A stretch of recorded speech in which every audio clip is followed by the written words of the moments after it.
The Saints Won't Help You. Written and narrated by Andrew Pitt. Chapter 1. It was raining that night. It rained most nights, or that's how memory kept it. Wet glass on the windows, the city blurred, the street lights smeared into amber tears. Rain made the air taste of coins and bruised leaves. Rain found the seams of the old house and tapped them like a blind man's cane. It kept time. It took time. Before the rain turned the streets into ribbons of light, there had been a small, ordinary war in the kitchen. Emma stood by the back door with her coat on, her hair pulled high, trying to look older. She started doing that recently, standing on tiptoe inside herself, stretching towards a life she hadn't reached yet. Stacey hated it. Stacey was 10. And 10 is a lonely age when the person you orbit starts changing their skies. You promised you'd help me finish the castle, Stacey said, palms pressed to the table where cardboard towers sagged and glue strings webbed the edge like early frost. You always promise. Emma smiled without looking at her. I asked. Mum said yes. I'll be back by 6. 6 is forever. It's an hour. It's forever. Stacey, Emma's voice snapped tight, then softened. We'll finish it later. Later means never. Mom came in, drying her hands on a tea towel, giving each of them half her attention. Let her go. She asked. She'll be back by 6. You come out with me dinner. Dad leaned in the doorway with his tie undone, looking like a man who'd been handed something heavy at work and put it down only with reluctance. Stick to the main roads, Em. Shops and houses. None of those park paths. You hear me? Yes, Dad. And if you're running late, call. 6, Mom repeated, the words like stitch seam. Promise? Emma flashed a smile, then bent to Stacey and tapped her nose. Don't touch my glue gun. I won't. Promise? I won't, Stacey repeated, but it came out wrong, and Emma was already pulling the door, already stepping into the sky smudged with wet. Stacey took her castle to her room and sulked with it, knowing exactly how childish she looked, and refusing to stop. She could hear the kitchen clock through the floorboards, and the soft choreograph of her parents moving around each other, and the rain began, the first exploratory fingers on the glass. She told herself she wouldn't look at the time, then did, over and over. When 6 arrived, it seemed surprised to be there itself. She held it like a breath. At 5 past, she imagined Emma somewhere laughing, shrugging into her coat. At 10 past, she pictured a buzz that wouldn't come. At 15 past, she tried to feel noble about not crying. By 30 past, the house was different. The TV murmured without being seen. The kitchen smelled of onions and damp wool. The phone call. Mom was at the wall phone. The coil of the cord brushed her wrist, her voice steadier than her eyes. It went to Emma's friend's house. The mother answered. The wrong words came back. She left half an hour ago. Something pulled out of the air and didn't return. Dad put his tie back on in a single, irritated motion, then took it off again and shoved it in his pocket. I'll go, just keep the phone line clear. He kissed Mom's hair. He touched Stacey's shoulder, and the touch felt like he was patting her down for his keys. He took the umbrella, didn't open it. The minute hand crept, the rain fattened, neighbours' curtains made tiny half moons. Stacey watched the water gather on the sill and race itself down in paired threads, always one lagging. She went to the hallway and stared at the front door, as if staring could work like a magnet. She wanted to be brave. She wanted to be 5 again. When the police finally came, the noise of their arrival made the house flinch. Boots on the stoop, a low, firm knock, that made Mom's lips whiten. 2 officers entered, carrying the night with them. The smell of wet coats, a tongue of cold that licked the floor. Radios sighed with someone else's emergency. They wrote in a small black notebook. They asked the same questions many ways. Was Emma upset when she left? Did she know the roads? Had there been trouble? Had anyone called? Had she done anything like this before?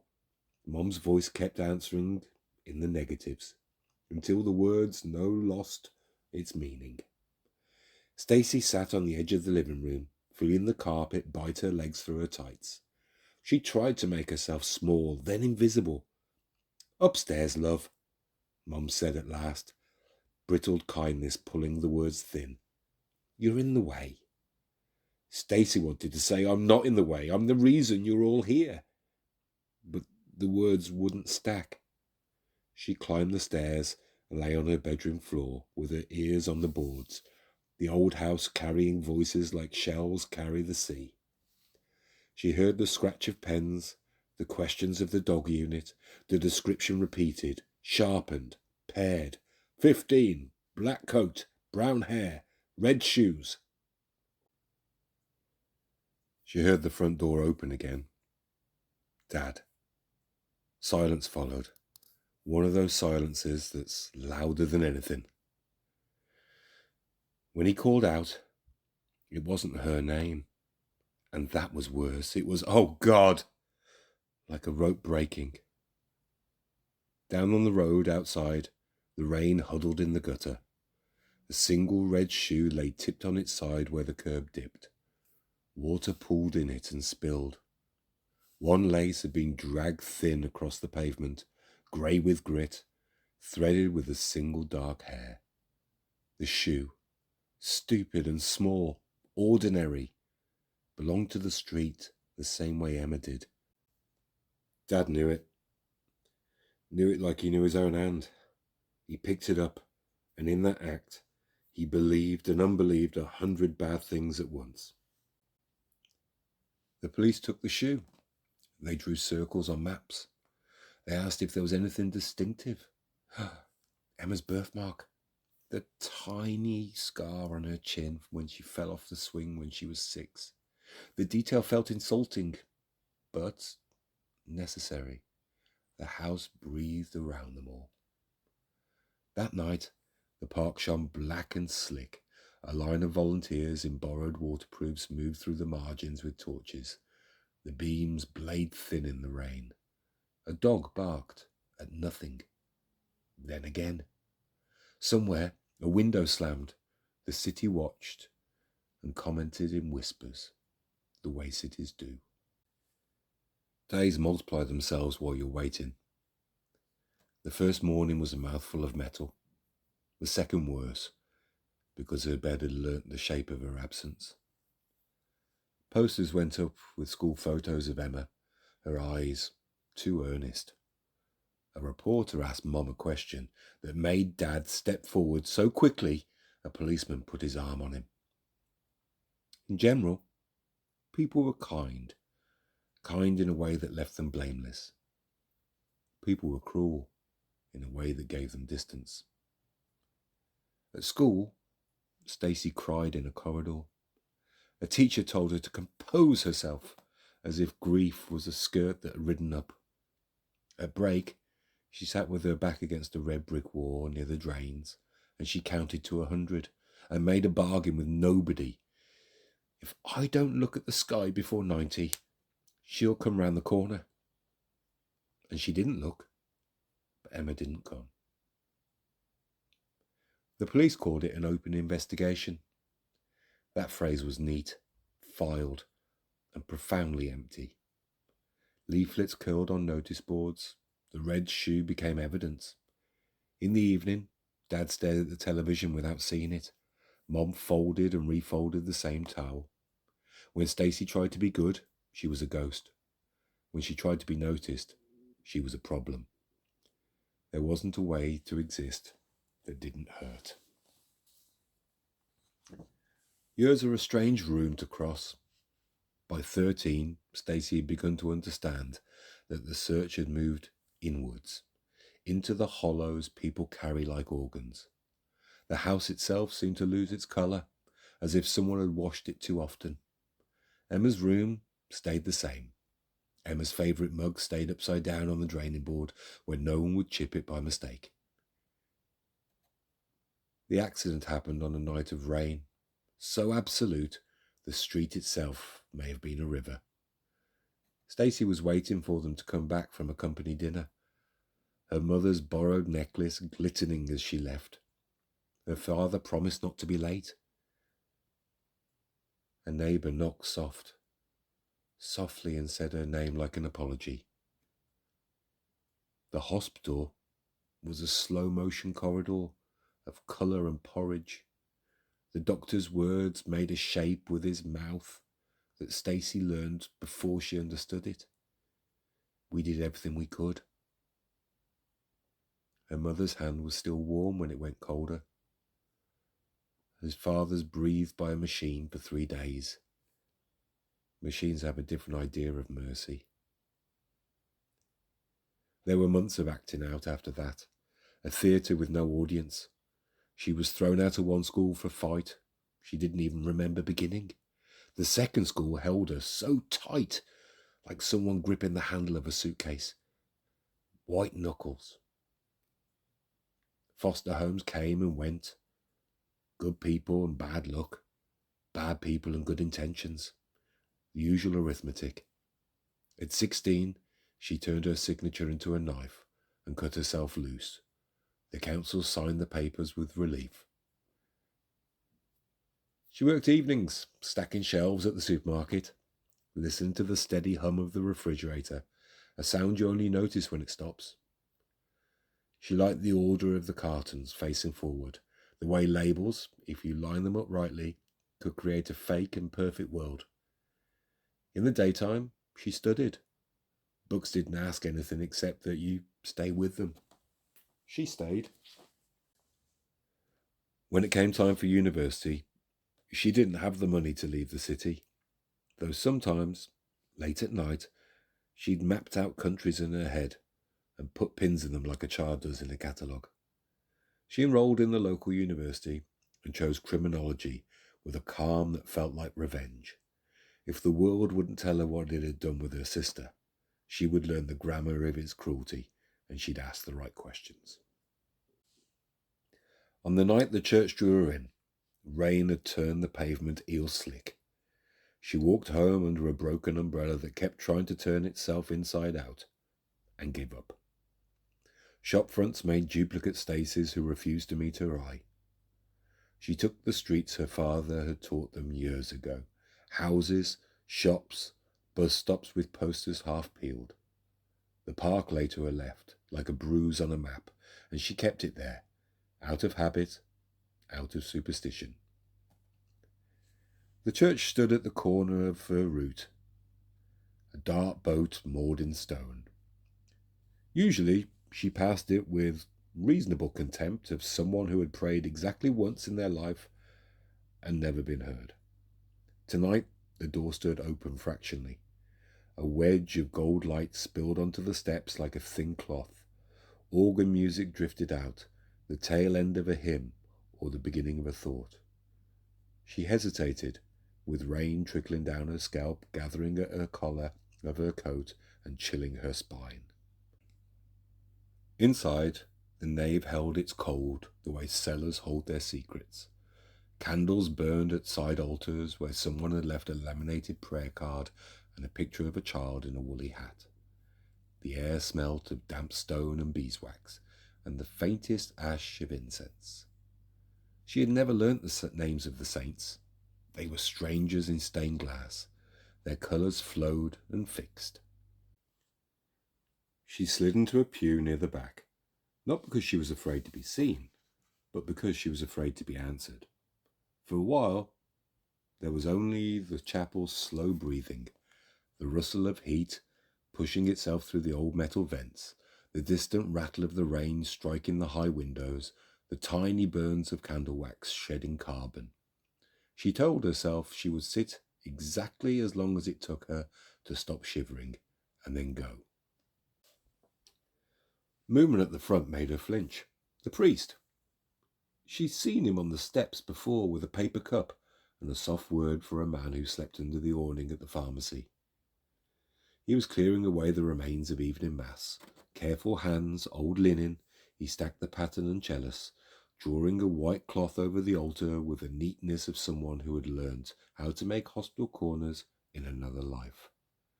When he looked up, his eyes found her, the only soul in a wide ocean of empty wood. He held her gaze without presumption, then inclined his head a small degree, as if offering privacy rather than permission. Stacey felt heat enter her face. She bowed her head in a movement that surprised her body, as if it belonged to someone who still believed. She told herself it was politeness. She told herself she had come only for the dryness, the organ, the pause. She told herself a lot of things. At the side door, near the altar, a wicker basket sat ready on a low table, covered in a folded cloth.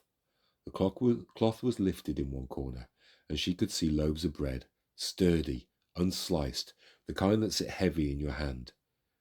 She remembered him on Tuesday morning, moving along the square, handing bread to the faces the city tried to forget.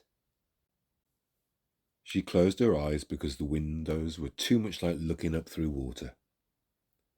The thing that spoke then did not come from the organ loft, or from the priest, or from a logical place where sound begins. It arrived the way thoughts arrive when you're already lying to yourself. It was not a voice, and yet there were words. The saints won't help you.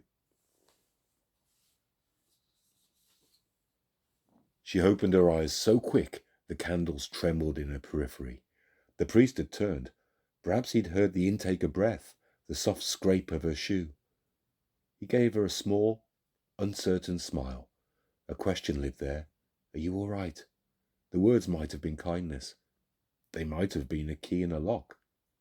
Stacey stood so fast her knee knocked the pew and sent a dull rapport through the chapel. The sound embarrassed her. How many wrong sounds had she made in her life? And that embarrassment became flight. She slipped out into the porch where the stone pulled the cold, and then onto the steps where the rain said, "Keep moving." "Miss," the priest called out, not loud, a thread rather than a net. She heard the soft clink of metal as he abandoned the chalice to follow. His steps hurried the aisles, then up through the centre to the threshold. As he reached the door, his hand brushed the basket. The cloth lifted and fell, revealing the bread like small moons. Tonight, he would take it under his coat, to the alleys, to the railway arches. Tonight, he might even carry it further than usual. Stacey didn't turn. The rain caught her face and erased it and drew it again. The street had emptied into its bones. She walked fast, then faster, her breath chewing the air. The priest came out after her. No umbrella, his hair silvered immediately, his cassock darkened. "Are you all right?" he asked again. Close now, cautious, as if she was something that spooked easy, an animal caught in a fence. I'm fine," she said, the lie like a coin under her tongue. Sorry, I shouldn't be here." "It's a church," he said. "You should be here, if anywhere." She almost laughed, and didn't. The rain gave them both confession they hadn't asked for. Behind the priest, the open door threw a stripe of light onto the pavement, and, beyond it, the basket waited, round as a promise. He glanced back at it, as if torn between two reliances, the one running from him, and the many waiting for him. I'm late for something," Stacey said, though she wasn't.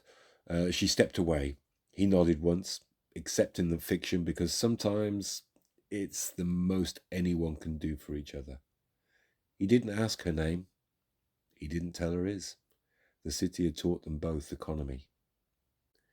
As she turned the corner, the church light slid off her like a coat. Voice, thought, memory, whatever it had been, left an after image the way lightning does, a branching white behind her eyelids. The saints won't help you.